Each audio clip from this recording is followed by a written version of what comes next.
Hello, everyone. Welcome back. So many people think the hardest part of going no contact is the silence, the grief, and the letting go. But it's the backlash that cuts the deepest. It's the accusations, the guilt tripping, the insults. Well-meaning outsiders, they don't get it. They'll say things like, but that's your mother. You only get one father. Family is everything. You're cold-hearted. Or worse, I don't know what's gotten into you, but you need to get your priorities straight. And they say it with disgust, like choosing to heal, choosing to do what you feel is best for you, and taking care of your health means you no longer love others, as if standing up for your emotional well being means you've lost your heart. They don't know the truth. They didn't see what you live, though. And that's exactly what this video is about. Hi, I'm Carrie McKenna Reese, trauma survivor coach and an educator on complex trauma. In today's video, I want to talk about the shame storm that often follows the no contact decision, especially the insults people hear after cutting off toxic parents or going no contact with family as an adult, and the ways we're often shamed for prioritizing our emotional well-being. The insults I heard after going no contact, they stayed with me longer than the silence ever did. This video is for anyone who's been insulted, shamed, or guilted for doing what they felt was best for them, walking away from a toxic family system. We're going to name the truth, we're going to reclaim our clarity, and we're going to walk through the real reason those insults cut so deep and how to deal with them without losing your cool. If you haven't already subscribed to the channel, tap the bell so you never miss a new video on complex trauma. To all of you already in the Trauma Well tribe, thank you for showing up, for healing out loud, and for letting me walk this road beside you. It's a sacred honor to share this space with you. So let's get started. When someone shames you for going no contact with a family member, they don't understand the gravity of what you went through and how it affected your life on a daily basis. They didn't see the way you were treated. They weren't there for the manipulation, the verbal daggers behind closed doors. They didn't witness the emotional stonewalling, the control, the passive aggressive tactics. Or maybe they were. Maybe they did see the cold stares. Maybe they noticed the control and the cruelty and they chose silence over truth. Maybe they saw more than they let on. Maybe they suspected you were being physically or sexually abused and they stayed silent. That happened to me and my family. Maybe they witnessed it all and chose comfort over confrontation. Maybe they saw your pain, the neglect you suffered, or the way love was twisted into fear for you as a child. And maybe they didn't know what to do. Or maybe they did and they were just scared. Maybe they're still scared today. Maybe they have generations of trauma in their own family and were taught that silence was safer than truth. This isn't about blame, it's about honesty. Silence doesn't always mean agreement, but for those of us that were suffering as children, that feels like abandonment all over again, and that is why I mentioned it. But here's the thing, some people can't grasp what you've survived. They didn't grow up believing that love meant walking on eggshells, living in fear, or shrinking yourself for the illusion of safety, emotionally or physically. They weren't the ones absorbing the silence, the stares, the quiet forms of retaliation that slowly chipped away at your sense of self. The truth is, they didn't live through what you did, and that's why their words don't hold the authority they think they do. For many of us raised in toxic families, the damage wasn't loud, it was quiet, but constant, and it cut really deep. So when we go no contact, we're told things like, you're unforgiving, you're overreacting, you're cruel. If you've heard these things, you're not alone. These comments are common and they're completely disconnected from the truth of your story. They're reacting to a story they want to believe, not the truth you've actually lived. They never held the weight of your silence. You did. These are guilt trips from family members that arise when you go no contact with toxic relatives. Our soul, it wants nothing more than to connect with other people, to build healthy relationships and make memories. No one walks away from family easily or without a valid reason. It's truly the hardest decision and done because the pain is significant and one person refuses to take accountability and make space for honest connection. We spent years fighting for love, trying to talk things out, trying to meet them halfway, trying to prove our worth just to earn basic respect. But love can't survive in a place where only one person is doing the work. Eventually, the cost is too high, and you realize keeping this person in your life means slowly losing yourself, your voice, your peace, your sense of self. For many of us, there's a pattern, and here's how it goes. We love big, and we want to be loved so badly.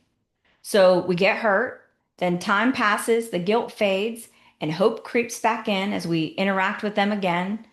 Maybe this time things will be different, we tell ourselves. And then, just like that, bam, we get clobbered again, ripping our hearts to shreds. It's a cycle of forgetful optimism, a soul starving for something real, for connection, for love. This keeps us in pain. The reality is this, though: when someone crosses a boundary that's been clearly stated, they're choosing the consequences. You're not punishing them, you're just responding to their choice. You get to define who earns a place in your life. When we're not nurtured or protected as children, we don't stop loving other people, we stop loving ourselves. We minimize our needs, downplay our pain, and stay small to survive. In childhood, without respect, we don't learn how to demand it. Without boundaries, we don't know how to set them. Without love, we don't know how to give it to ourselves. And if love comes wrapped in strings, silence, or punishment, then what we learn wasn't love at all. It was fear dressed as loyalty. This is the impact of childhood emotional neglect. These are the trauma patterns that form when our inner child never felt safe. And this is why so many struggle in adult relationships. We were taught to tolerate dysfunction, to confuse control with love, to see respect as normal and silence as safety. As children, speaking up got you punished, and walking away was never an option. And now, as adults, that fear, it still lingers. Our body flinches when the phone rings and it's family, and our inner child braces for every holiday. The anxiety is steep. The shame we feel is toxic, and the depression is vast because we're wired for hypervigilance, and our wound itself is begging for protection. We second guess our decisions, our memories, our worth, and we're scared to name the harm, scared to set the boundaries, scared to walk away because somewhere deep inside, we still believe we're the problem, that we're shameful, that if we were not so bad, more lovable, more obedient, less difficult, they would have loved us the way we needed. That is the lie that keeps us stuck. Some of us have lived in fear since the day we were born. We came out of the womb wearing armor, and going no contact was the only way for us to get a new outfit. It wasn't rebellion, it was looking deeply at ourselves in the midst of unhappiness, the fear, and it was recognizing all the ways we were coping and simply surviving. It was coming home to yourself, understanding that your nervous system is waking up to what it truly needs. Then we spend years trying to set boundaries, to communicate, to keep the peace. We say, please don't speak to me that way. I'm not comfortable discussing that. If this continues, I'll have to step away from the conversation. But none of it worked. Those efforts were met with gaslighting, guilt, and disrespect repeatedly, and we were hurt over and over again. We've seen what real families look like. Real families show up, they take accountability, they respect growth even when it challenges them. Real family doesn't fear growth, they rise with it. They grow with you, not against you, out of love, because they're fighting for your happiness just as much as you're fighting for theirs. Going no contact is not rebellion. It's you doing what your family didn't. It's honoring the beautiful spirit that you are. It's protecting your own soul. You don't stay in a burning house just because it's the one you grew up in. That's not loyalty, that's self abandonment. You get out, you save yourself. That's not cruelty, that's clarity, that's courage, that's survival. So, no, you're not cold hearted. You're finally conscious, acting on your own behalf. One of the biggest lies trauma teaches us is that we owe people our suffering, that being a good daughter or a loyal son means staying silent and enduring harm, that honoring our parents means tolerating mistreatment, that faithfulness means silence, that being spiritual means being submissive even to abuse. One of the truest things I've learned in my healing is this: love is behavior. It's not what they say, it's what they do. Love without safety is not love. Let me say that again. Love without safety is not love. If their love leaves you feeling small, erased, or afraid, that is not love. Real love doesn't demand your silence. It earns your trust through consistency and care. You don't have to harm yourself just to hold the family together. You are allowed to leave, even if they don't understand, even if the extended family doesn't agree. Healing asks us to do hard things, and sometimes one of those things is letting go of people who refuse to heal alongside you. These guilt trips from family, they don't define your truth. They're distractions designed to pull you back into a story that no longer serves your healing. Now, let's decode the real message behind the insults. Every insult you hear is really just a variation of this: I liked you better when you stayed silent. I preferred you in pain because then I didn't have to confront my part. I missed your compliance. It kept me comfortable and happy. This isn't love, it's narcissistic family manipulation. This isn't care, it's manipulative family guilt dressed up as concern. And that's not love, that's control. And when someone says you've changed, take it as a confirmation. Yes, you have. You have learned to honor yourself, to stop shrinking, making yourself small so others can feel big. You've learned that your voice belongs to you and you're allowed to use it in ways that serve your peace. Yes, you've changed. You've changed in all the right ways. You've matured emotionally. You've grown in your understanding, in truth, and in love for yourself. You've evolved into a personal peace where your soul truly thrives and shines. You'd never keep a friend around who judged you, used you, or belittled your pain. You'd cut that person off, no question. So, why do we expect ourselves to tolerate that from family? Why are we expected to play nice, to swallow our feelings, to pretend everything is fine? Blood doesn't excuse behavior that breaks you, and it doesn't obligate you to keep them close. Some people, they're truly blessed. They feel loved by their families. Other people, they feel like hostages, right? Bound by guilt, fear, or a lifetime of manipulation. And when that's your reality, walking away isn't betrayal, it's escape. You're not cruel for needing to distance yourself. You're human and we have limits. We've been taught to believe that family is sacred. It's everything, that no matter what they do, we owe them forgiveness, access, and endless chances. We're told not to air our dirty laundry, to stay loyal, silent, and submissive because they're still your mom and you only get one dad. But none of those messages account for what you've actually lived through. None of them account for the emotional abuse, manipulation, control, or neglect. That programming teaches you to excuse behavior that chips away at your self-worth, to normalize harm, and it keeps you stuck in a cycle that hurts simply because they're familiar. Sometimes the people who cause the most damage are the ones who were taught that we were taught to love unconditionally. And that's why walking away feels so heavy. It's not just a boundary, it's breaking a belief system you've carried since childhood. Around the age of 17, I can remember clearly hearing a voice from my soul say, "You need to get away from them, put them out of your life, and move on without them." And before I ever did it, I'll never forget something that affirmed my own decision before I actually made it. My grandmother, my mother's own mother, saw it. She fully recognized the toxicity, the cruelty, the damage my mother was inflicting on my life. It affected her as well. And in my early 20s, she told me, "Get her out of your life and never speak to her again." And around that same time, my father, who never spoke a bad word about my mom, his ex-wife, or took sides, told me the best thing I could do was remove her from my life. When the people who know her best, who lived it too, tell you to walk away, that's not rebellion, that's reality. And sometimes it's the greatest act of generational healing we can choose. When you set no contact family boundaries, it's not about punishing anyone. It's about protecting your peace and giving your nervous system space to heal. Now, let me share how to respond to individuals and their insults practically and powerfully.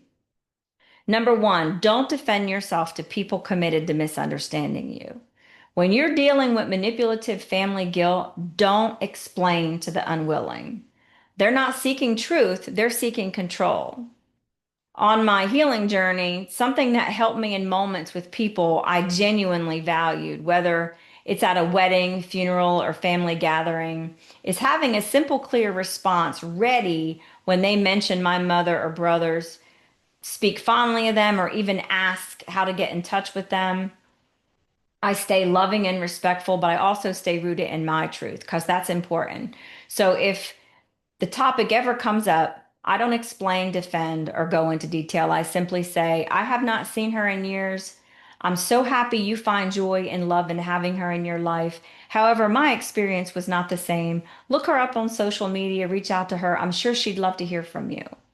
This honors their relationship without dishonoring my truth. It's firm but kind, clear but not confrontational. It allows me to stay in integrity without getting pulled into debate or dysfunction. You don't owe anyone a backstory. You owe yourself peace. And sometimes the most powerful thing you can do is speak a boundary in love and let it stand. Number two, use clear, short boundary statements when you respond. That's not up for discussion. I won't explain my healing to you. It's not your decision, it's mine, and I'm at peace with it. My grandmother was a master class in graceful shutdowns. She had her own version of a boundary statement, and it was pure genius. She was a survivor of complex trauma herself, and this was her way of protecting her peace without lighting a match. Right in the middle of a conversation she had no intention of continuing, she'd look at you in the eye, tilt her head, and kindly ask, "Have you noticed the weather lately?" It didn't matter if it was sunny, rainy, or mid-blizzard. That was her code for, "We're done here." And if you didn't take the hint, she'd just keep asking, "Well, have you noticed the weather lately?" She'd say it on repeat until they either changed the subject or walked away. It was polite, it was disarming, and it ended the conversation without raising her blood pressure. I use this boundary myself sometimes. Borrow it if you need a simple, non confrontational way to shut down a conversation.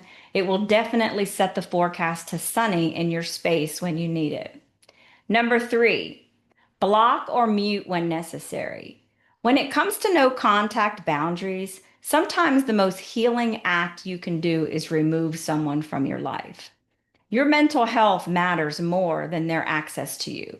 People standing in disrespect for you only earn a place in your life if you give them one.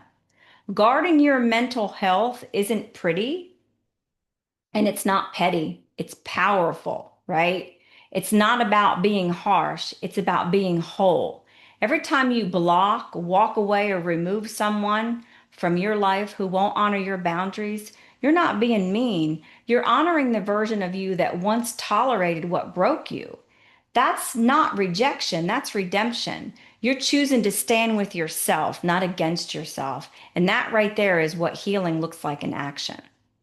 Number four, create affirmations to destroy the lies and rewire the brain.